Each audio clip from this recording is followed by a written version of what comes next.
हाय, मेरा नाम है नितिन रेखा विकास सैनी। और जैसे कि ये वीडियो बहुत लेट डाल रहा हूँ मैं, मतलब शेड्यूल टाइम से बहुत दिनों बाद डाल रहा हूँ।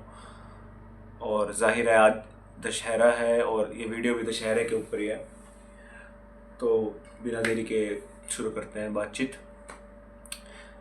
दशहरे के ऊपर मैंने एक पोएम लिखी थी 2 साल पहले, वो मैं नेक्स्ट वीडियो में डालूँगा।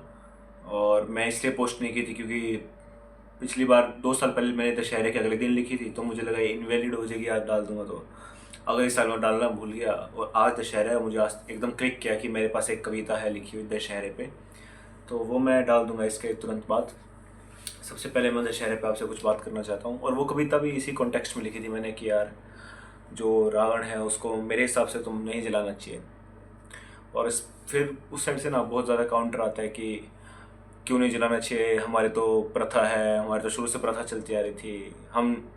और आना भी चाहिए, मतलब ये काउंटर नहीं आएगा तो पता कैसे लगेगा कि किसी में दिमाग नहीं है। मेरा बस ये कहना है कि यार प्रथा तो सॉरी तुम्हारी सती भी थी, मतलब जो सती प्रथा थी वो भी तो एक प्रथा थी, उसको भी बंद होना पड़ा। क्योंकि जैसे जैसे टाइम इवोल्व होता है, हम इवोल्व होते हैं, जैसे जैसे टाइम बढ़ता है हमारी समझ बदलने लगती है, हमारे जो थॉट्स है कॉन्ट्राडिक्ट करने लग जाते हैं। और वो जाहिर भी है कि अगर एक बहुत साल से एक ही चीज़ चली आ रही है तो आगे जाके वो कॉन्ट्राडिक्ट करेगी इस फ्यूचर जनरेशन्स के माइंडसेट के साथ। अ,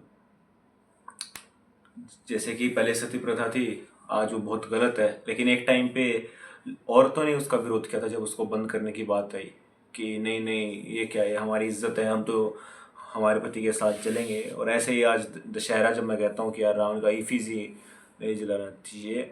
ईफिजी बेसिकली वो होता है जिसको हम जलाने के लिए बनाते हैं पुतले को। और जो ईफिजी अलग है, आइडल होते हैं जिसको हम पूजने के लिए बनाते हैं, जिसको हम मानते हैं बहुत ज़्यादा। और स्टैचू होता है जो इंस्पायर्ड है सबसे, और इसलिए तो ये 3 बेसिक डिफरेंस होते हैं।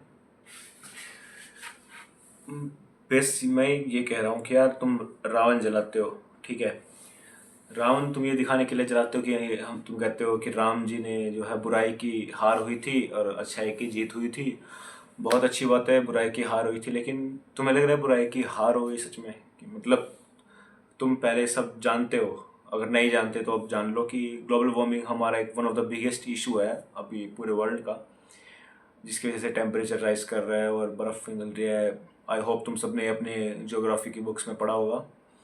और जिन्होंने ज्योग्राफी नहीं पढ़ी उन्होंने अखबारों में पढ़ा होगा, न्यूज़ चैनल पे। चलो न्यूज़ चैनल वाले तो दिखाते नहीं आजकल काम की चीज़ें। तो बस ये कह रहा हूँ कि तुम सब जानते हो कि ग्लोबल वार्मिंग हमारा सबसे one of the major issue है पूरे कंट्री का। और तुम ये बुराई की हार के नाम पे एक और बुराई कर रहे हो कि उसमें योगदान दे रहे हो तुम ग्लोबल वार्मिंग में। मतलब बहुत सारे लोग, बहुत सारे क्या, करोड़ों लोग निकलेंगे घर से और बहुत बड़े बड़े पुतले जलाएंगे और बम पटाखे। ठीक है भाई, तुम इंजॉय कर रहे हो इंजॉयमेंट के नाम पे, लेकिन तुम उसके साइड इफेक्ट्स तो नहीं देख रहे ना। अभी 2 साल पहले जब रावण का पुतला जलते जलते गिर गया था और लोग ट्रेन के नीचे आ गए थे भागते भागते, क्योंकि वो एक ऐसी जगह पे बनाया गया था जो रेलवे स्टेशन के बहुत पास थी। उस टाइम भी तुमने यही कहा था कि बुराई की हार हुई थी इसलिए हम बना रहे हैं, और यही कह के तुमने एक और बुराई कर दी, और जो कि मेरे हिसाब से उससे ज़्यादा बड़ी बुराई थी, जितनी अच्छाई भी नहीं थी। इस बार भी ऐसे ही है कि लोगों ने रावण बनाया है, रावण जलाएंगे। और दिवाली तुम देखना, दिवाली पे जो लोग कह रहे हैं कि 10 बजे तक पटाखे जलाओ उसके बाद सब बंद है, नहीं नहीं, गलत बात है। 10 बजे तक जलाओ, चलो ठीक है, मैं कह रहा हूँ तुमने कुछ स्टेप्स लिए कि 10 बजे तक जलाओ और कई जगह पटाखे बंद भी कराए, ये भी ठीक है।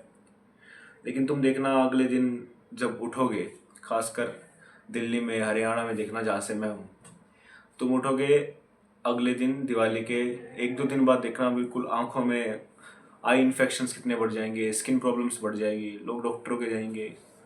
फिर डॉक्टर कहेंगे ये धुएं की वजह से है, और फिर वो कहेंगे कि यार कोई कुछ कर ही नहीं रहा है, हमें पेड़ लगा। फिर वो आके जो है इंस्टाग्राम पे के कोट डालेंगे कि हमें पेड़ लगाने चाहिए, हमें पटाखे नहीं जलाने चाहिए। और ये वही लोग होंगे जिन्होंने पटाखे जलाए होंगे और सब नहीं, कुछ। और अगले साल ये दोबारा फिर पटाखे लाएंगे और पटाखे फोड़ेंगे और फिर बड़ा रावण लाएंगे। और ईगो सेटिस्फाई करने के लिए, क्योंकि सामने वाली कॉलोनी में रावण जला रहे हैं तो हमको उनसे अच्छा रावण जलाना है, और हमको उनसे अच्छा रावण जलाना है तो तीसरी जो कॉलोनी है उनको हम दोनों से अच्छा रावण जलाना है। इस चक्कर में बहुत ही एक ईगोइस्टिक बैटल होती है जो चलती है, और जो कि हर फील्ड में चलती है यार। नहीं, यहाँ पे जैसे हम क्लासरूम्स में देखते हैं कि इससे मेरे ज़्यादा है तो मेरे से ज़्यादा आने चाहिए, इसे हेल्थी कंपटीशन कहते हैं। लेकिन ये जो रावण वगैरह वाली चीज़ें हैं इसको अनहेल्थी कंपटीशन कहते हैं, एक जिससे किसी को भी कुछ फ़ायदा नहीं है, लेकिन एक सोसाइटी का एक सोसाइटल लॉस है कि जिसको अस्थमा है वो बेचारे को ज़्यादा डॉक्टर के जाना पड़ेगा, जिसके स्किन एलर्जी है उसके लिए करीब करीब जीना मुश्किल हो जाएगा। तो अपना थोड़ा दिमाग लगाओ और सोचो कि क्या तुम सही कर रहे हो। अगर तुम जिन्हें भी मानते हो, अल्लाह, राम, जीसस, वाहेगुरु जी, जिसको भी मानते हो, सोचो कि अगर वो यहाँ पे होते, अगर नहीं मानते हो तो भी, नहीं मानते हो तो मैं कह रहा हूँ क्यों जलाना है। जब तुम्हें पता है कि बुराई और अच्छाई और ये सब पता है तो ठीक है ना, क्यों जलाना है। अगर मानते हो तो सोचो वो यहाँ पे होते और फिर तुम ऐसा जला रहे होते ये सब, और उन्हें पता होता कि इतना बड़ा इशू चल रहा है, तो क्या ये ठीक होता क्या? पहली बात तो मैं कोई नहीं होता तुम्हें रोकने वाला कि तुम ऐसा क्यों कर रहे हो।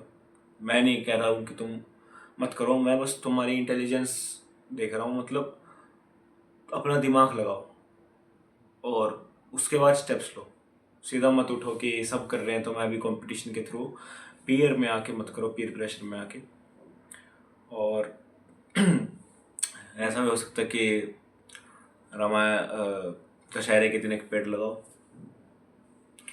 और बस अगर पेड़ खरीद के नहीं लगा सकते तो जो है उन्हीं की देखभाल कर लो, जो है उन्हें कम मत करने दो। बस। थैंक्स।